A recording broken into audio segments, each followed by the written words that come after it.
Ole hei với ni chu vẹt thì lắm cái này hoi lệ đòn anga hun pui mỏ đâu thế hei thím bục hiên hual vel vek mày à cha bung hi mặc deuh na chu office mun pui mỏ hi thím buk in hual vel vek at hian an nuam em ni kho pui le ma te uncle te lo office dor don te la bulvela thím buk hi pakhat ma lo kong deuh mal mai ni hei thím buk in hual vel vek hai kan chho mek a veti office te an en kol chin don ni thì hiện hồn ma hi nuam em mày à cậu ý po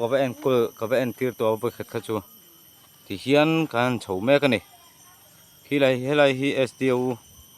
lo hậu room bi cái này hi office hi mai SDO thu thi na ma se heta office tak tu na chuan thu ning kan thria thì hiền SDO thut mun thing buk nal tak mai he tam khop mai thì hiền kan mu them thì kan chầu zel chin don ni amun mai nuam em à hei thlabung namna chip pakhat ani office pulvela pun thing buk nuala aram thei huna chuan PWD te civil SDO te an len le zel tur angai la a thain ka hria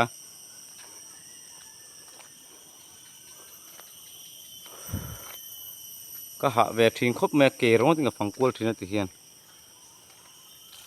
hei helai office mun ma chu ni office mun ma ni helai hi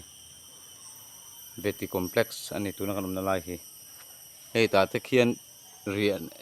thun na mai thina tur mai ma se talwa tuna chuan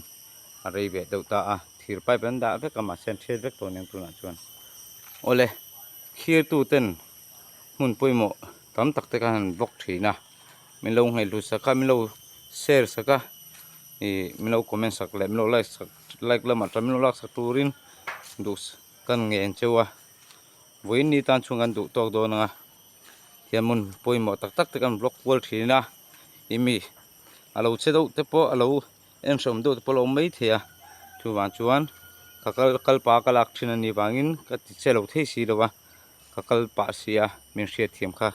ka ngai ani a social tu te po ka tong nge tong lo po ka hrelowa ka lo tong ani pon ingai dan dang halo ngai top mai ula i comment na chia ti bel te ka mu ve the lo kai chuan imi ril rem ang zong in ko in ril ro mang zong kha kom dan zel mai ani meng chu